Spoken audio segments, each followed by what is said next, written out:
નમસ્કાર વિદ્યાર્થી મિત્રો, ગુડ મોર્નિંગ. વિજ્ઞાન ટેકનોલોજી 8મા પાઠની અંદર 6ઠ્ઠા લેક્ચરમાં તમારું હાર્દિક સ્વાગત છે. ગયા વખતના પીરિયડ સુધી આપણે જે શીખી ગયા તેનાથી આગળ શીખવાનું આપણે ચાલુ કરીએ. આપણો પ્રશ્ન હવે આવે છે એ ગર્ભસ્થાપનથી બાળકના જન્મ સુધીનો. ગર્ભ સ્થાપનથી બાળકના જન્મ સુધીનો આખો જે પ્રક્રિયાનો ક્રમ છે એ આપણે જોવાનો છે. 4 માર્કની અંદર આ પ્રશ્ન પૂછાય છે. ગર્ભ વિકાસ તરીકે એને ઓળખવામાં આવે છે. ગયા વખતે આપણે પુરુષનું પ્રજનન તંત્ર, સ્ત્રીનું પ્રજનન તંત્ર બધું શીખી ગયા. હવે પ્રજનન તંત્ર જે છે એની અંદર કયા કયા કાર્ય થાય છે, કે શેના માટે પ્રજનન તંત્ર છે, એ કાર્યની વિધિ હવે ચાલુ થાય છે. સ્ત્રીનું પ્રજનન તંત્ર છે એ પુરુષના પ્રજનન તંત્ર કરતાં થોડુંક કોમ્પ્લિકેટેડ છે, એટલે કે જટિલ છે. આપણને ખબર છે એની અંદર અંતઃસ્ત્રાવો 2 ઉત્પન્ન થાય છે, ઇસ્ટ્રોજન અને પ્રોજેસ્ટેરોન. અંડપિંડની અંદર 2 અંતઃસ્ત્રાવ ઉત્પન્ન થાય છે, ઇસ્ટ્રોજન અને પ્રોજેસ્ટેરોન. જ્યારે પુરુષના પ્રજનન તંત્રમાં આપણે જોઈએ તો શુક્રપિંડમાંથી એક જ અંતઃસ્ત્રાવ ઉત્પન્ન થાય છે, ટેસ્ટોસ્ટેરોન. બરાબર? તો 2 અંતઃસ્ત્રાવ હોય એટલે બંનેના કાર્ય છે એ અલગ અલગ હોય છે. શું કાર્ય કરે છે એ આ પ્રશ્નની અંદર આપણને જાણવા મળશે, કે ગર્ભ સ્થાપન થાય ત્યાંથી બાળકનો જન્મ થાય ત્યાં સુધી કેટલા તબક્કા હોય, કેવી રીતે સ્થાપન, પોષણ, ફલન બધું થાય છે. બરાબર? તો પ્રશ્નની વેલ્યુ છે એ 4 થી 5 માર્કની છે. હવે કેવી રીતે અને શું ફલન થાય એ હું અહીંયા તમને બતાવી દઉં. આકૃતિ છે એ હકીકતે આ પ્રશ્નની છે, બરાબર, પણ આપણે દોરેલી છે તો એની અંદર આપણે સમજતા જશું. સૌથી પહેલી પ્રક્રિયા છે એ છે ફલન, કે ફલન કોને કહેવાય. જો આ ફલનની ખબર પડી જાય, બરાબર છે, ફલન વિશે આમ તો જાણીએ જ છીએ. પુષ્પીય વનસ્પતિમાં ફલન પ્રશ્ન આપણે આવી ગયો, કે પુષ્પીય વનસ્પતિની અંદર ફલન કઈ રીતે થતું તો આપણે જોઈ ગયા. તો મનુષ્યની અંદર ફલન કઈ રીતે થાય, તો કે મનુષ્યની અંદર ફલન શીખવા માટે આપણે અહીંયા આકૃતિનો સહારો લઈશું. કે અહીંયા અંડપિંડ છે, અંડપિંડની અંદર અંડપુટિકાઓ હોય, અંડપુટિકાની અંદર અંડકોષ હોય. આ અંડકોષ છે. આ અંડકોષ છે એ મુક્ત થાય, મુક્ત થઈ અને અંડકોષ છે એ અહીંથી અંડવાહિનીમાં પ્રવેશે. આ નળીને અંડવાહિની કહીએ છીએ. અંડવાહિનીની અંદર અંડકોષ છે એ પ્રવેશે. હવે જ્યારે અંડવાહિનીમાં અંડકોષ પ્રવેશે એટલે અંડકોષનું કાર્ય શું, કે અહીંથી શરૂ કરી અને અંડવાહિનીમાંથી પસાર થઈને અહીંયા સુધી પહોંચવાનું એનું કાર્ય છે અંડકોષનું. કારણ કે અંડવાહિની છે એ અંડકોષનું વહન કરે.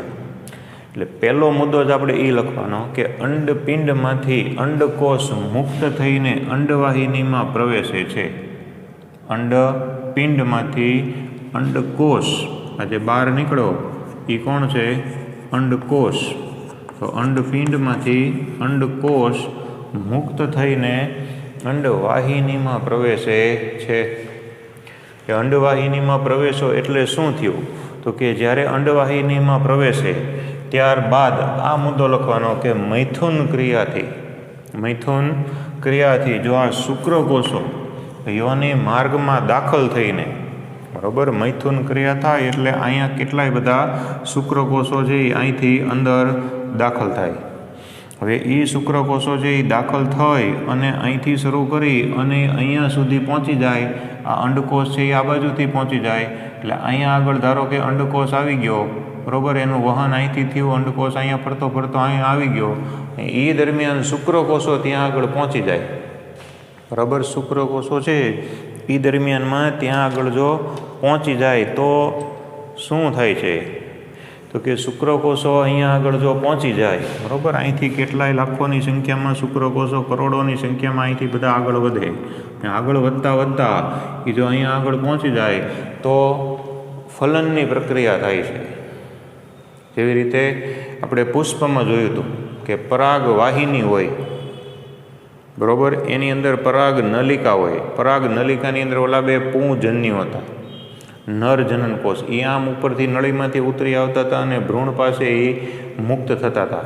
એમાં શુક્રકોષો છે એ લાખોની સંખ્યાની અંદર અહીંયા અંડકોષ આવે તો એ અંડકોષની ફરતે એને અંડકોષને ઘેરી વળે, અને અંડકોષને ઘેરી વળે એને કારણે થાય છે શું, તો કે ધારો કે આવી રીતે અંડકોષ હોય, ધારો કે આવી રીતે આ અંડકોષ છે અને અહીંયા આગળ છે એ અંડકોષનું કોષ કેન્દ્ર છે, બરાબર. અહીંયા આગળ અંડકોષનું કોષ કેન્દ્ર, આ બધો એનો કોષ રસ, એટલે કે એક પ્રકારનો કોષ છે, એટલે આ કોષ કેન્દ્ર અને કોષ રસ. હવે લાખોની સંખ્યામાં શુક્રકોષો આવ્યા તો એ શુક્રકોષો છે એ આમ અંડકોષને આમ ચારેય કોરથી ઘેરી વળે છે, અંડકોષને આમ ચારેય કોરથી એ ઘેરી વળે છે. એટલે કેટલાય બધા શુક્રકોષો હોય અને અંડકોષ છે એ એક જ હોય, એટલે ચારેય કોરથી આજુબાજુ ઉપર નીચે કોઈ પણ ઠેકાણેથી અંડકોષ છે એને ચારેય કોરથી આમ ઘેરી વળે છે. આપણે શુક્રકોષની રચના જોઈ હતી, બરાબર, કે પૂંછડીવાળી રચના એને હોય છે, એટલે એની પૂંછડી સહિત પૂંછડી પટપટાવતા એ અહીંયા સુધી પહોંચી જાય છે. એને જીવિતતા અને ગતિશીલતાનું આપણે જોયું હતું કે એને મળી હોય છે, એટલે એ પહોંચી જાય. હવે આ જે શુક્રકોષો છે એને પોતાનું કોષ કેન્દ્ર હોય છે, આમ દરેકને પોતપોતાનું કોષ કેન્દ્ર હોય છે, બરાબર. એટલે દરેક શુક્રકોષો છે એ અંડકોષને ઘેરી વળે, એમાંથી એકાદો શુક્રકોષ છે એ પાવરફુલ હોય, એના શુક્રાગ્રની અંદર હાયલ્યુરોનિડેસ પ્રકારના ઉત્સેચકો હોય, એ ઉત્સેચકોનો ફુવારો મારે, એટલે અહીંથી અંડપળ છે એ ઓગળી જાય, અંડપળ ઓગળી જાય એટલે એ શુક્રકોષ છે એ અંડકોષની અંદર દાખલ થઈ જાય. જેવો દાખલ થાય એવો અંડપળ છે એ પાછું અહીંથી બંધ થઈ જાય એટલે શુક્રકોષનો આગળનો ભાગ અંદર વયો ગયો, પૂંછડી એની બહાર રહી ગઈ.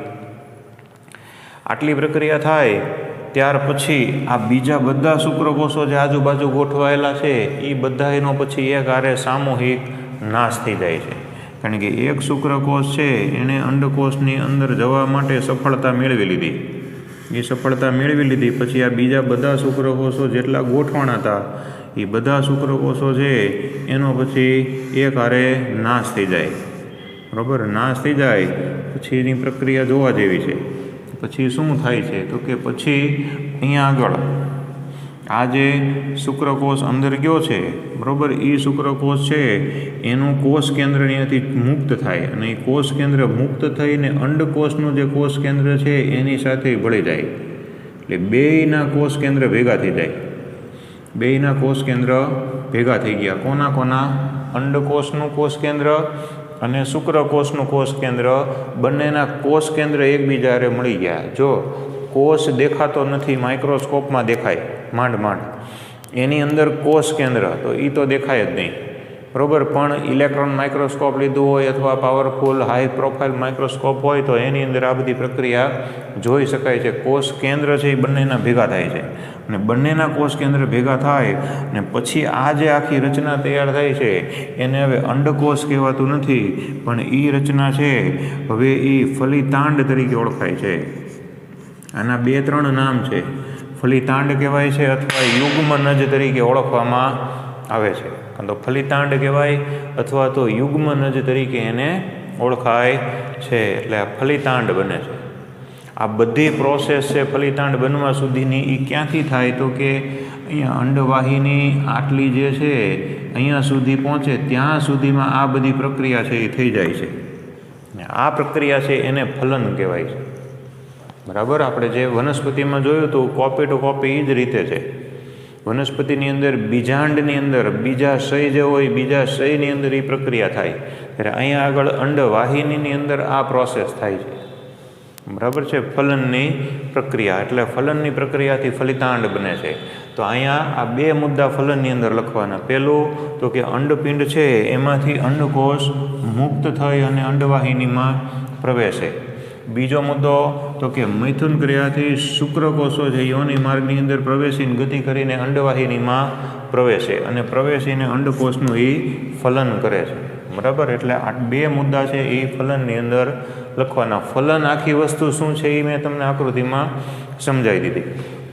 હવે ગર્ભ સ્થાપન અને વિકાસ, તો આ જે ફલન થઈ ગયું પછી જે ફલિતાંડ બન્યો, એ ફલિતાંડ હવે એમનેમ રહેતો નથી. એ ફલિતાંડની અંદર વિભાજન શરૂ થાય છે. વિભાજન એટલે કોષ વિભાજન. આમ અંદરને અંદર એકમાંથી 2 કોષ બને, પછી અંદરની અંદર 2માંથી 4 બને, 4માંથી પછી 8 બને, 8માંથી પછી 16 બને, 16માંથી પછી 32 બને, 32માંથી 64 બને, 64માંથી પછી 128 બને, પછી 256 બને. એમ કરતાં કરતાં કોષ વિભાજન થઈ અને આવી રીતનું ઘણા બધા કોષવાળી બહુકોષીય જથ્થા જેવી રચના તૈયાર થાય છે. એ ઘણા બધા કોષોવાળી બહુકોષીય રચના છે, એ રચનાને હવે ફલિતાંડ કહેવાતો નથી. હવે એનું બીજું નામ પડ્યું. એને શું કહેવાય છે? તો કે એને ગર્ભ કહેવામાં આવે છે. શું કહેવાય? હવે એને ગર્ભ. એટલે અહીંથી તે અહીંયા સુધી પહોંચી જાય ત્યાં સુધીમાં આ બધા વિભાજન એની અંદર શરૂ થઈ ગયા હોય અને બહુકોષીય રચના એની અંદર બની ગઈ હોય. એટલે ગર્ભ છે એ પછી અહીંથી ગબડતો આવે અને આ જે ગર્ભાશય છે એની આ જે દિવાલ છે, બરાબર, એ દિવાલની સાથે એ ગર્ભ છે એનું આવી રીતે આમ સ્થાપન થઈ જાય છે. એટલે કે ગર્ભાશયની દિવાલ છે એની હારે એ આમ જકડાઈ જાય છે. ગર્ભાશયની દિવાલ એને પકડી રાખે છે. આવી રીતે ગર્ભ છે એનું ગર્ભાશયની દિવાલની અંદર સ્થાપન થઈ ગયું, બરાબર છે. તો સ્થાપન થાય એટલે ગર્ભ શું કામ કરે? તો કે ગર્ભ છે એને પોષણ આપવા માટેની તૈયારી શરૂ કરે, બરાબર. એની ત્યાં આગળ ગર્ભ આવ્યો તો ગર્ભનું સ્થાપન કર્યું તો ગર્ભાશયની દિવાલ છે એ ગર્ભને પુષ્કળ પ્રમાણમાં પોષણ આપવાની પ્રક્રિયા શરૂ કરે. કારણ કે એને ગર્ભનો વિકાસ કરવાનો છે, તો વિકાસ કરવા માટે એને પોષણ આપવું પડે. તો પોષણ આપવા માટેની તૈયારી શરૂ કરે. એના માટે આ ગર્ભાશયની જે સમગ્ર દિવાલ છે એ પુષ્કળ રુધિર કેશિકા યુક્ત બને. એની અંદર પુષ્કળ પ્રમાણની અંદર રુધિરનો પુરવઠો છે એ આવવાનો શરૂ થઈ જાય. કારણ કે ગર્ભને પોષક પદાર્થો છે એ ગર્ભાશયની દિવાલમાંથી જ મળવાના છે. ગર્ભાશયની દિવાલ કે જેમાં પુષ્કળ પ્રમાણમાં રુધિર રહેલું છે એ રુધિરમાંથી જ ગર્ભને પોષણ મળવાનું છે. બીજે ક્યાંયથી આને પોષણ મળી શકે એવી શક્યતા છે નહીં. તો અહીંથી જ પોષણ મળવાનું છે. તો ગર્ભાશય એક જ એનો મુખ્ય આશરો છે. એટલે બીજા મુદ્દાની અંદર આપણે એ લખવાનું કે ફલિત અંડકોષ છે એની અંદર વિભાજન શરૂ થાય એ આપણે જોયું. એટલે બહુકોષીય રચના તૈયાર થાય અને બહુકોષીય રચના છે એને આપણે ગર્ભ તરીકે ઓળખીએ છીએ. હવે તો કે હવે ગર્ભાશયની અંદર એનું સ્થાપન થાય. તો સ્થાપન કરવા માટે અને એને પોષણ આપવા માટેની ગર્ભાશયમાં તૈયારી શરૂ થાય, બરાબર. એના માટે ગર્ભાશયનું અંદરનું આવરણ એટલે કે એની દિવાલ એકદમ જાડી બને છે અને રુધિરના પુરવઠા સભર કાર્ય એનો પુષ્કળ રુધિર કેશિકા યુક્ત હોય. એટલે પુષ્કળ પ્રમાણની અંદર રુધિરની આગળ એકઠું થયું હોય અને પોષક દ્રવ્યો યુક્ત રુધિર હોય છે. એટલે ગર્ભને પૂરતા પ્રમાણની અંદર પોષણ મળે, બરાબર. અને ત્યારબાદ ગર્ભ છે એનું ગર્ભાશયની દિવાલની અંદર સ્થાપન થાય છે. અને સ્થાપન થાય ગર્ભ એની અંદર વૃદ્ધિ અને વિકાસ કરી શકે છે. એટલે અહીંયા આગળ એનું સ્થાપન થઈ ગયું, બરાબર. સ્થાપન થાય એટલે એને પુષ્કળ પ્રમાણની અંદર ગર્ભાશયની દિવાલમાંથી પોષણ મળે છે, બરાબર. અને આ પોષણ આપવા માટે રુધિર પોતે એક નવી પ્રકારની રચના તૈયાર કરે છે. એ રચના છે એ કાચની જે રકાબી હોય એ કાચની રકાબી જેવું એક આવરણ તૈયાર કરે છે. એક એવી પેશી તૈયાર કરે છે કે જે ગર્ભાશયની દિવાલમાંથી ગર્ભને પોષણ પૂરું પાડે. તો આ જે કાચની રકાબી જેવી રચના છે એને જરાયુ તરીકે ઓળખાય છે. અહીં આપણે મુદ્દો જ પાડી દીધો અલગ કે જરાયુ, કારણ કે એક વખત ટૂંકનોંધમાં પૂછ્યું હતું 2 માર્કમાં કે જરાયુ સમજાવો, બરાબર. તો પહેલો મુદ્દો જે જરાયુનો છે એ એની વ્યાખ્યા છે કે જરાયુ કોને કહેવામાં આવે છે. આ વ્યાખ્યાનો મુદ્દો છે કે માતાના રુધિરમાંથી ગર્ભને પોષણ આપવા માટે, માતાના ગર્ભમાંથી રુધિરને પોષણ આપવા માટે રકાબી જેવી રચના તૈયાર થાય છે. અને એ રકાબી જેવી રચનાને જરાયુ કહેવામાં આવે છે. ફરીથી શું કીધું? માતાના રુધિરમાંથી ગર્ભને પોષણ આપવા માટે કાચની રકાબી જેવી રચના તૈયાર થાય છે અથવા પેશી તૈયાર થાય છે તેને જરાયુ કહે છે. એ જરાયુની વ્યાખ્યા છે. ત્યાર પછી આ બીજો અને ત્રીજો મુદ્દો છે એ જો આપણે મુદ્દાની રીતે યાદ રાખવો હોય, બરાબર, તો એ એનું સ્થાન અને એની રચના છે. તો યાદ રાખવા માટે એનું સ્થાન અને રચના, આ બે મુદ્દા છે એ સ્થાન અને રચનાના છે.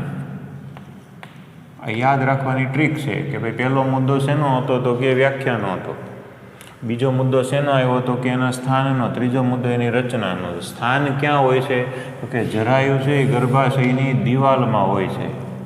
હોય ક્યાં? ગર્ભાશયની દિવાલની અંદર. પણ એના જે પ્રવર્ધો છે, બરાબર, એ ફલિતાંડ તરફ ફેલાયેલા હોય છે. એના પ્રવર્ધો હોય એ પ્રવર્ધો ફલિતાંડ તરફ ફેલાયેલા હોય છે. હોય પોતે ક્યાં? ગર્ભાશયની દિવાલની અંદર, પણ પ્રવર્ધો આ બાજુ ફેલાયેલા હોય છે. બરાબર, ધારો કે અહીંયા આગળ હોય છે, એ અહીંયા આગળ આવેલું હોય, બરાબર, તો એના જે પ્રવર્ધો છે એ પ્રવર્ધો બધા આવી રીતે આમ ફેલાયેલા હોય છે. એટલે કેટલાય બધા આવા પ્રવર્ધો હોય છે. એ પ્રવર્ધો છે એ ગર્ભાશયની દિવાલની અંદર આવી રીતે આમ ફેલાયેલા હોય છે. અને આ જેટલા પ્રવર્ધો છે, બરાબર, એ પ્રવર્ધોની ફરતે એનું ઢાંકણ એટલે કે એની ઉપર ઢંકાયેલું એક રુધિરનું આખું કોટર હોય છે, રુધિરનું કોટર. તો અહીંયા બીજો મુદ્દો એ લખવાનો એની રચનાનો છે કે આ પ્રવર્ધોને આચ્છાદિત કરતા રુધિર કોટરો હોય છે. બરાબર, કઈ બાજુ તો કે માતા તરફની પેશીઓમાં આ પ્રવર્ધો છે એને આચ્છાદિત કરતા એટલે કે પ્રવર્ધોને ઢાંકતા રુધિર કોટરો આવેલા હોય છે. એટલે આ રુધિર કોટરવાળો મુદ્દો છે એ એની રચનાનો થઈ ગયો કે માતા તરફની પેશીઓમાં પ્રવર્ધોને આચ્છાદિત કરતા રુધિરના કોટરો પણ આવેલા હોય છે. બરાબર, એટલે આ સ્થાન અને રચનાનો એક મુદ્દો થયો. હવે ત્રીજું છે, આ જે છે એ એનું કાર્ય છે કે ભાઈ કયા કયા કાર્ય છે એ જરાયુ કરે છે. તો હમણાં આપણે સ્ટાર્ટિંગ જ ત્યાંથી કર્યું કે જરાયુનું કામ શું? તો કે પોષણ આપવાનું. પણ જરાયુ કેવી રીતે અને શેનું પોષણ આપશે? તો કે જરાયુ છે એ માતાના શરીરમાંથી ગર્ભને ગ્લુકોઝ આપશે, ઓક્સિજન આપશે અને અન્ય કેટલાય પદાર્થો જે ઉપયોગી હોય એ પૂરા પાડશે. પણ એ પૂરા પોતે નથી પાડતો. ગર્ભાશયની દિવાલમાંથી રુધિર દ્વારા મળે છે, પણ એને પોષણ પૂરું પાડવા માટેનું પ્લેટફોર્મ પૂરું પાડે, એટલે કે એક સપાટી પૂરી પાડે કે એ સપાટી હોય તો એ સપાટી દ્વારા એને પોષણ મળે. ધારો કે આપણી પાસે ચા હોય, તપેલીની અંદર ચા મૂકી હોય, બરાબર છે, ગરમા ગરમ ચા હોય, આપણે પીવી હોય તો રકાબી કે કપ કે એવું કંઈક જોઈએ ને, બરાબર, કાંઈ ડાયરેક્ટ તો તપેલી મોઢે મંડાય નહીં, બરાબર છે, કંઈક રકાબી જોઈએ અથવા તો કંઈક કપ જોઈએ અથવા તો કંઈક વાટકો જોઈએ, ગમે એ કાંઈક એવી વસ્તુ હોવી જોઈએ કે જેમાં એને આપણે ઠલવી શકાય. સીધી તપેલી મોઢે મંડાતી નથી. બસ એના જેવું છે. જેવી રીતે રકાબી ચા પીવાનું માધ્યમ છે, એવી રીતે ગર્ભને આ ગ્લુકોઝ, ઓક્સિજન વગેરે બીજા અનેક પોષક દ્રવ્યો પૂરા પાડવા માટેની સપાટી છે એ જરાયુ પૂરી પાડે છે. એટલે જરાયુ દ્વારા આવી સપાટી પૂરી પાડવામાં આવે છે. એટલે વિકાસ પામતો ગર્ભ છે એ પોષણ મેળવે પછી એની અંદર ઉત્સર્ગ દ્રવ્યો ઉત્પન્ન થાય. તો ઉત્પન્ન થતાં જેટલા ઉત્સર્ગ દ્રવ્યો છે એ પણ જે બહાર નીકળવાનું કામ છે, એટલે કે માતાના રુધિરની અંદર આવવાનું કામ છે, એ કામે જરાયુ જ કરે છે.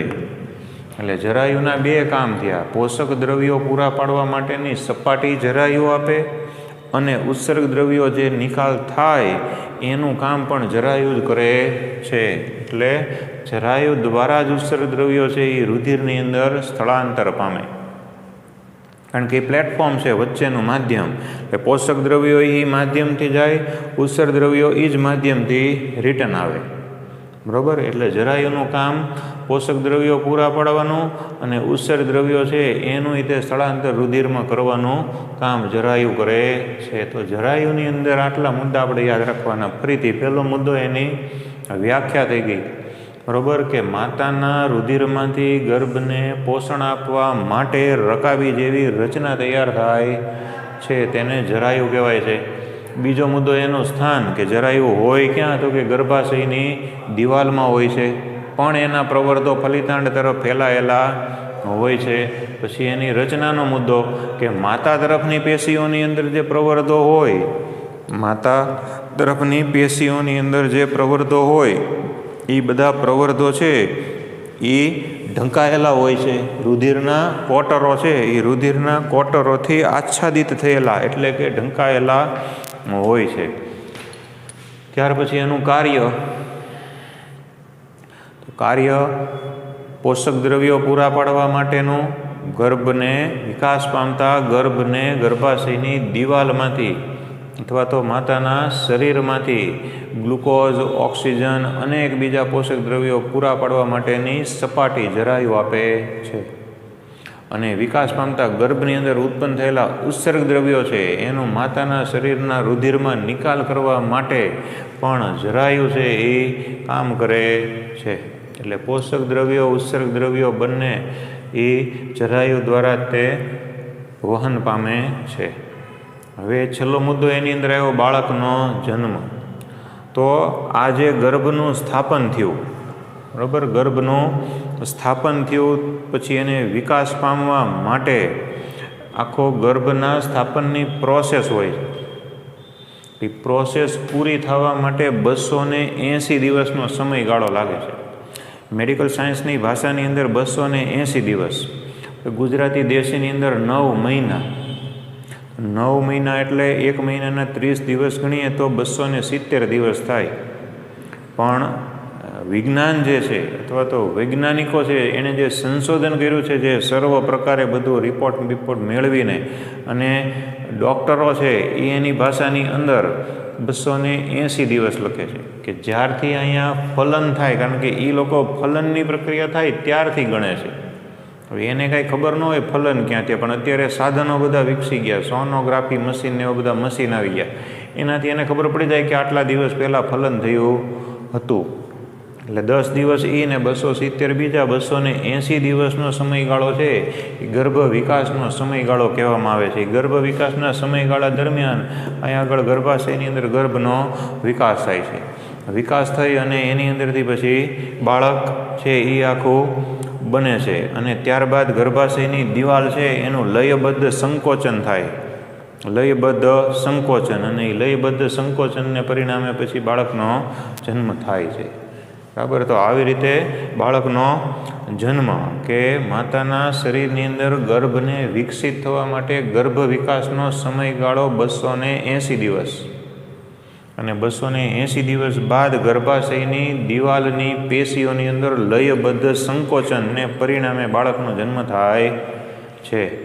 તો આવી રીતે આખો પ્રશ્ન છે, બરાબર, કે ગર્ભાસ્થાપનથી બાળકના જન્મ સુધીની પ્રક્રિયા. એટલે અહીંયા છેલ્લો મુદ્દો બાળકનો જન્મ. તો કેટલા મુદ્દા મેન આની અંદર આવ્યા? પહેલો મુદ્દો આવ્યો ફલનની પ્રક્રિયા, બીજો મુદ્દો આવ્યો ગર્ભસ્થાપન અને વિકાસ, કે કેવી રીતે સ્થાપન થયું અને કેવી રીતે પછી એનો વિકાસ થયો. ત્યાર પછી આવ્યું જરાયું, જરાયું પછી આવ્યો બાળકનો જન્મ.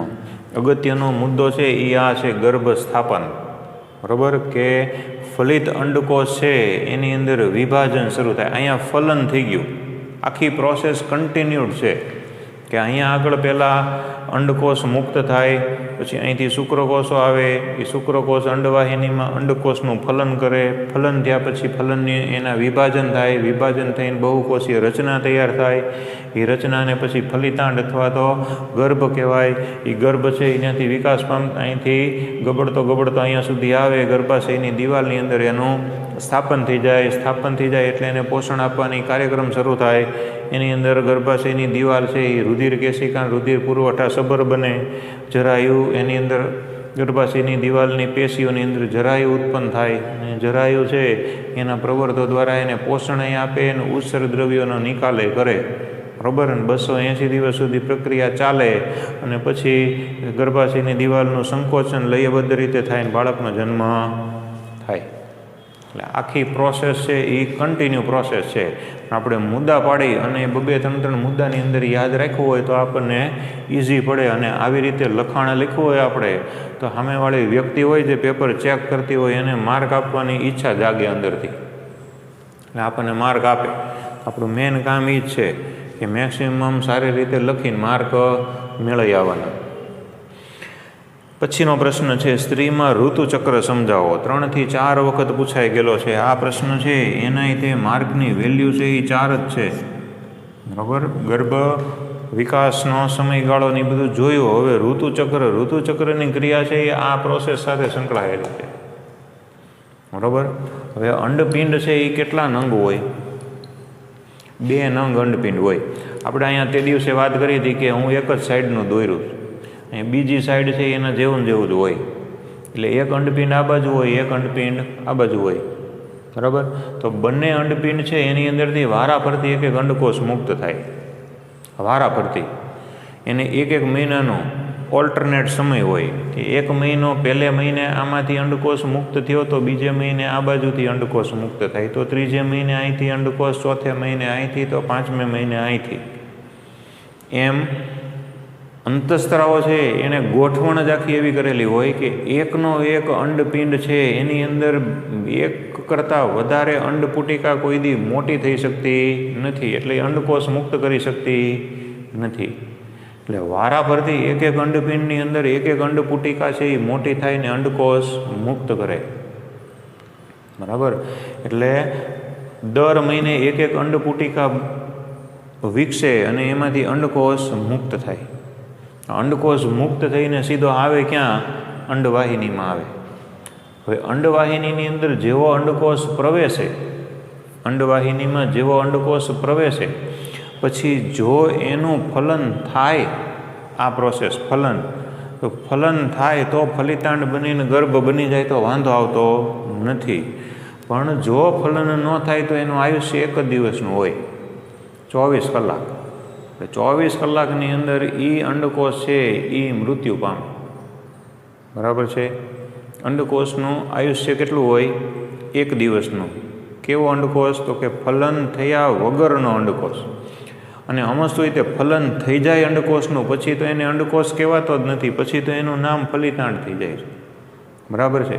એટલે અહીંયા આગળ અહીંથી આટલી પ્રોસેસ દરમિયાન ધારો કે અંડકોષ છે એ અહીંયા અંડવાહિનીમાં આવ્યો. જેવો અંડવાહિનીમાં આવે એવું ગર્ભાશયની દિવાલ છે એને તો એમ જ થાય કે ગર્ભ સ્થાપન કરવાનું છે, ગર્ભને પોષણ આપવાનું છે, એટલે ગર્ભાશય છે એની દિવાલ છે એ જાડી બને, માસલ બને, પુષ્કળ રુધિર કેશિકા યુક્ત બને, રુધિરનો પુરવઠો એની અંદર આવન જાવન શરૂ થઈ જાય અને એવી રીતે હાઈ ક્લાસ ગર્ભનું સ્થાપન કરવા માટેની તૈયારીઓ છે એ ગર્ભાશય છે એ શરૂ કરી દે.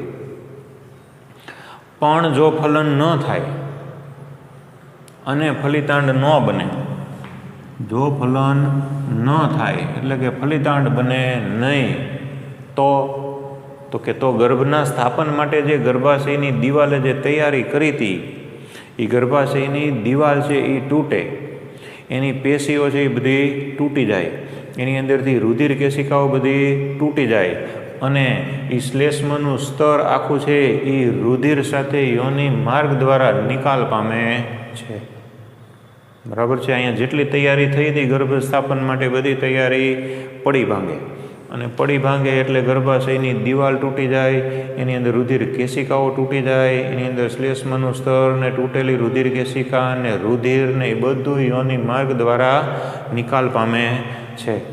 આ ક્રિયા છે એને ઋતુસ્ત્રાવ કે રજો દર્શન તરીકે ઓળખવામાં આવે છે, બરાબર. 3 નામ છે, ઋતુસ્ત્રાવ એ કહેવાય, રજો દર્શન એ કહેવાય, માસિક સ્ત્રાવ તરીકે ઓળખવામાં આવે છે. 3 થી 5 દિવસ સુધી ક્રિયા ચાલુ રહે છે. મોટા ભાગે 80 થી 90% કેસની અંદર 3 થી 5 દિવસ સુધી ક્રિયા ચાલુ રહે છે. પણ મોડર્ન સાયન્ટિફિક મેડિકલ સાયન્સ પ્રમાણે 2 દિવસથી ક્રિયા શરૂ કરીને 8 દિવસ સુધી ચાલુ રહે છે, બરાબર. 2 દિવસથી શરૂ થાય અને 8 દિવસ સુધી ક્રિયા ચાલુ રહે છે એવું સાયન્સ કહે છે. બધાય કિસ્સામાં નહીં, અમુક કિસ્સામાં રેર, બાકી 3 થી 5 દિવસ. પછી આ ઋતુચક્રનો જે સમયગાળો છે 28 દિવસનો હોય છે. બોર્ડમાં પૂછાઈ ગયેલો MCQ છે કે ઋતુચક્રનો સમયગાળો કેટલા દિવસનો હોય. તો ઋતુચક્રનો સમયગાળો 28 દિવસનો હોય છે. કોઈ પણ સ્ત્રી હોય, કોઈ પણ સ્ત્રી એની અંદર તરુણાવસ્થા જ્યારે આવે, આપણે પ્રશ્ન જોઈ ગયા હતા કે 12 થી 13 વર્ષની ઉંમર એટલે એને તરુણાવસ્થાની ઉંમર કહેવાય. તો તરુણાવસ્થાથી શરૂ કરીને 45 થી 50 વર્ષની ઉંમર સુધી આ પ્રક્રિયા ચાલુ રહે છે. તરુણાવસ્થાથી શરૂ કરીને 45 થી 50 વર્ષની ઉંમર સુધી પ્રક્રિયા ચાલુ રહે છે.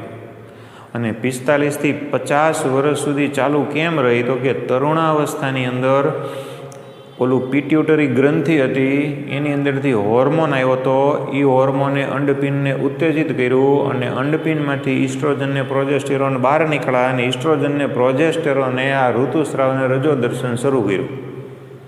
અને 45 થી 50 વર્ષની ઉંમરે હાઇપોથેલેમસ ગ્રંથિ પિટ્યુટરીની બાજુમાં હોય, એમાંથી રિલીઝિંગ હોર્મોન નીકળે ને એ રિલીઝિંગ હોર્મોન છે એ અંડપિંડને સંદેશો મોકલાવે અને 45 થી 50 વર્ષની ઉંમરે અંડપિંડમાંથી ઇસ્ટ્રોજનને પ્રોજેસ્ટેરોન નીકળવાનું બંધ થઈ જાય. ઇસ્ટ્રોજનને પ્રોજેસ્ટેરોન નીકળવાનું બંધ થઈ જાય એટલે એના કારણે ઋતુચક્રની ક્રિયા તે બંધ થાય છે. બરાબર છે. જો ટોટલી આખા શરીરનું જે આખું બેલેન્સ છે એ મગજ સંચાલિત છે, મગજની અંદર પિટ્યુટરી ગ્રંથિ આવેલી હોય, એ ગ્રંથિ જ તે હોર્મોન મોકલે છે, અંતસ્ત્રાવ મોકલે છે ને એ અંતસ્ત્રાવથી જ પ્રક્રિયાઓ થાય છે. એટલે 45 થી 50 વર્ષની ઉંમરે અંતસ્ત્રાવી ફેરફારો થઈ જાય અને ઋતુચક્રની ક્રિયા બંધ થાય છે. બરાબર. એટલે એ જે રજો નિવૃત્તિ તરીકે ઓળખાય છે. રજો નિવૃત્તિ અથવા ઇંગ્લિશની અંદર મેનોપોઝ તરીકે ઓળખાય છે. તો આ પ્રશ્ન એકવાર બોર્ડમાં પૂછાઈ ગયેલો છે કે મેનોપોઝ કોને કહેવામાં આવે છે, 1 માર્કની અંદર. બરાબર. તો શું લખવાનું? 45 થી 50 વર્ષની ઉંમર બાદ કોઈ પણ સ્ત્રીમાં અંતસ્ત્રાવી ફેરફારોને કારણે ઋતુચક્રની ક્રિયા બંધ થાય છે. આનાથી ફેર શું પડે? બરાબર. તો કોઈ પણ સ્ત્રી છે એ ગર્ભ ધારણ કરવાની ક્ષમતા ગુમાવે.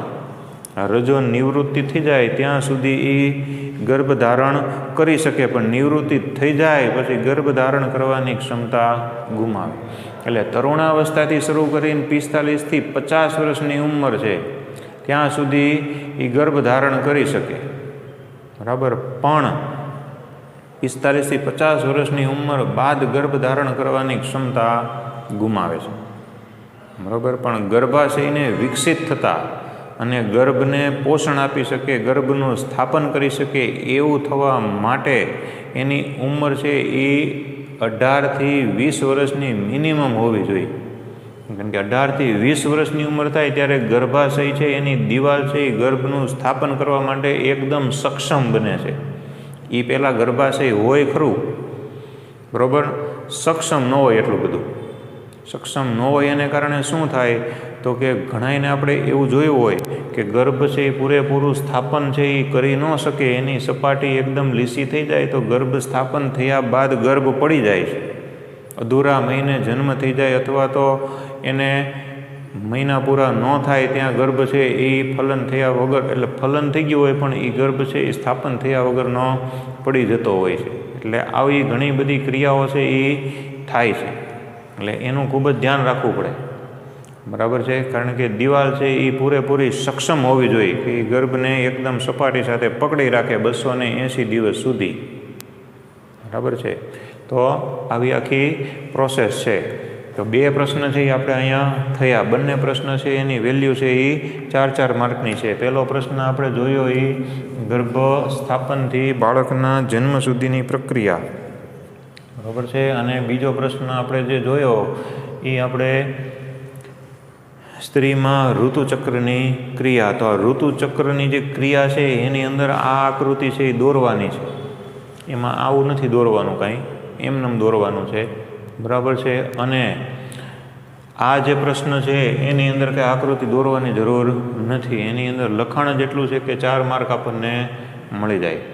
બરાબર છે. તો આ રીતે મુદ્દા પાડી અને વ્યવસ્થિત રીતે લખવાનું હોય છે. તો આ બંને પ્રશ્ન છે એ આકૃતિ સાથે તમે પાકા કરી નાખજો અને એકવાર લખી નાખજો. સમજશો ને તો તરત યાદ રહી જશે, બરાબર. અને આપણે તો અહીંયા જો જરાયું છે તો એ એમનો ફકરો જ આપેલો ચોપડીની અંદર. આપણે મુદ્દો પાડી દીધો કે વ્યાખ્યાનો મુદ્દો, સ્થાનનો મુદ્દો, રચનાનો મુદ્દો, કાર્યનો મુદ્દો. મુદ્દા પ્રમાણે યાદ રાખો તો તરત યાદ રહી જાય, બરાબર. તો હવે પછીના બે પ્રશ્ન છે એ આપણે નેક્સ્ટ લેક્ચરની અંદર લઈ લેશું.